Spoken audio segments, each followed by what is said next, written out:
हाँ, आत्मवादी और उच्छेदवादी। क्या बात है, बहुत बढ़िया। आत्मवादी और उच्छेदवादी। उच्छेदवादी बहुत सुंदर। देखिए मैंने कहा था ना, हमारी नारी शक्ति जिंदाबाद। 2 आंसर आ चुके हैं यहाँ से। बहुत अच्छा, इसका मीनिंग बता सकते हैं कोई भी? आत्मवाद, सिर्फ एक सेंटेंस में, आत्मवाद और उच्छेदवाद। उच्छेदवाद, आत्मवाद क्या था और उच्छेदवाद क्या है?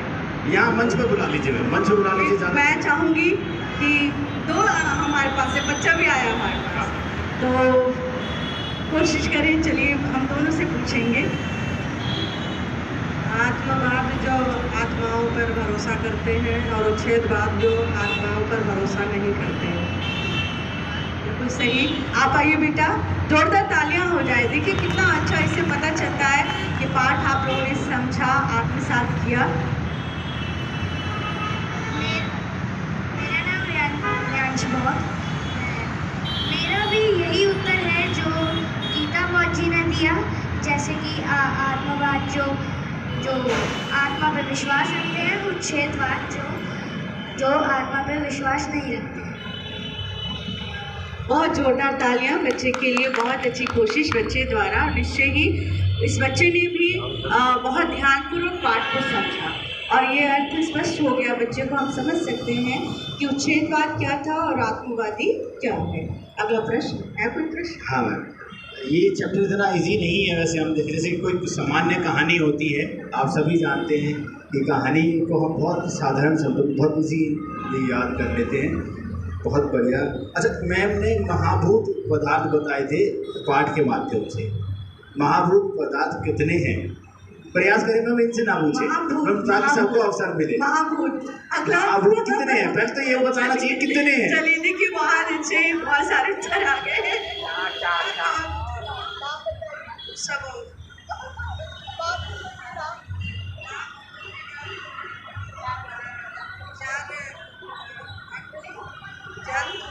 आय और पृथ्वी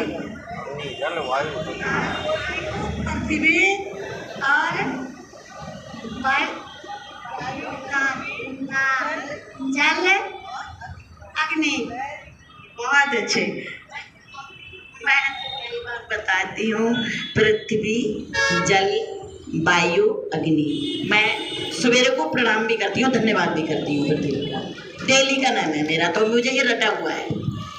मैं तथागत बुद्ध को और बाबा साहब को प्रणाम करती हूँ, जब भी मैं धन्यवाद करके ही जमीन पर उतरती हूँ। हे पृथ्वी, प्रकृति, तेरा धन्यवाद। तेरी वजह से हम सबकी सांसें चल रही हैं, हर मनुष्य की, हर पशु पक्षी की, हर पेड़ पौधों की। मैं ये 3-4 शब्द हैं जो मैं डेली बोल के खड़ी होती हूँ बेड से। धन्यवाद, बहुत बहुत धन्यवाद। सही बात। और मैं इसमें थोड़ा सा जोड़ना चाहूँगी। बिल्कुल सही कहा सुनीता बोस जी ने, क्योंकि हम तथागत को इसलिए प्रकृति पुरुष कहते हैं, प्रकृति पुरुष ही कहते हैं। और ये ध्यान दीजिए, ये यूनिवर्स है, यूनिवर्स है अर्थात ये ब्रह्मांड। और ब्रह्मांड से आप जो प्रार्थना करेंगे वो स्वीकार्य होती है। तो हमें प्रतिदिन उनका आभार व्यक्त करना चाहिए कि हमारा जो जन्म इस धरती पर हुआ है और जिस उद्देश्य से हम इस धरती पर आए हैं, उसे वो पूर्ण करें और हमें ये सारी दिशाएं मदद करें। अगला। बहुत धन्यवाद। आप सभी प्रश्न ठीक है, बहुत बहुत धन्यवाद। एक प्रश्न आपकी तरफ से, इस अध्याय का जब हम निष्कर्ष निकालते हैं, आप में से कोई भी मंच पर आए, कृपया करके इस बात को अपने शब्दों में समझाएं। इस अध्याय का क्या निष्कर्ष निकालें? कोई भी एक व्यक्ति, महिला, पुरुष, आपके मन में जो विचार उमड़ रहे हैं, यहाँ पर आकर आप समझाना चाहते हैं तो प्लीज समझाइए।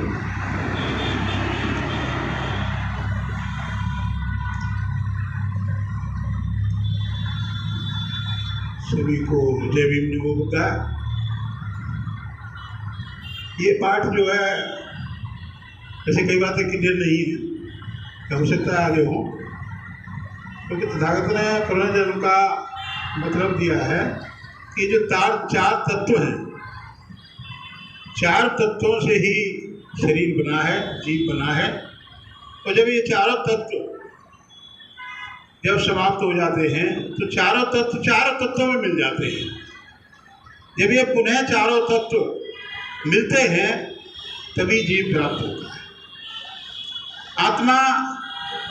आत्मा के बारे में दिया है कि आत्मा, शरीर की कौन सी जगह आत्मा है? क्या है आत्मा? जब आत्मा है ही नहीं, शरीर में कोई आत्मा है ही नहीं, तो परमात्मा कहाँ से? तो आत्मा का भी है। और दूसरा,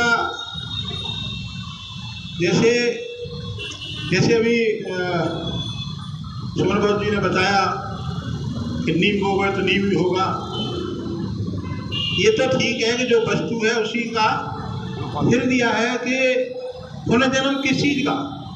किसी वस्तु का या किसी और चीज़ का?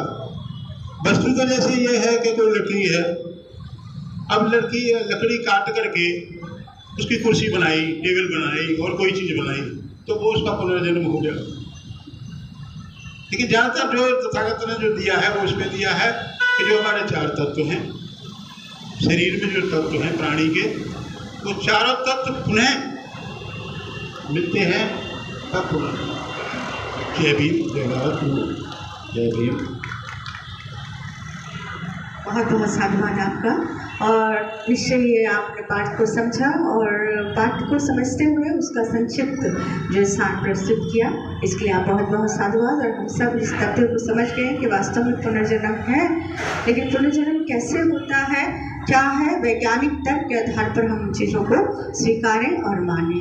हम किसी की गाथाएं जो हमें पढ़ाई हुई आत्मा परमात्मा का जो डर बिठाया उसको हम अपने मन मस्तिष्क से निकाल दें, अर्थात अंधविश्वास और कर्मकांड से दूर रहते हुए तथागत के बताए मार्ग पर हम चलें। और बाबा साहब ने इसलिए इन पाठों को समाहित किया है हमारे लिए कि हमारी जो आंखें हैं वो खुली और हम समझे उन तथ्यों को। इन्हीं शब्दों के साथ मैं आप सभी को बहुत बहुत साधुवाद देना चाहूँगी।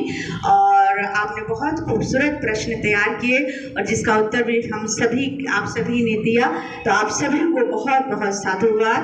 और आगे हम जो है बढ़ाएं तो आपको मंच पर आमंत्रित कीजिए और बहुत बहुत साधुवाद। सभी को नमो बुद्धाय, जय भीम।